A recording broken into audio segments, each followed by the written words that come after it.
大语文千万字，大家要和大家做伙来捌一字。有一块出名古早台语歌，歌名叫做《月夜愁》。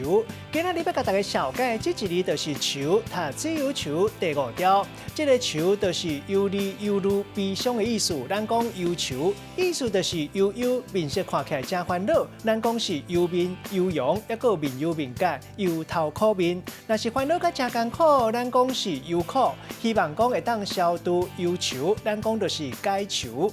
带大家做伙来小解这2个词。头一个读做忧愁，代表讲是烦恼甲哀伤。第2个词是一个较古早的台语词，叫做秋长秋多，代表讲是足忧愁。咱用一句话来举例，甲这2个词夹做伙。譬如讲，家人有一个出名风景所在，叫做忘忧谷，名听起来敢若是互人愈看愈忧愁。落尾就甲人叫做是忘忧谷，希望讲来的人拢会当心花开，袂记你忧愁，唔通搁再秋长秋多。今仔日小解这一字读做愁，提供予观众朋友来参考。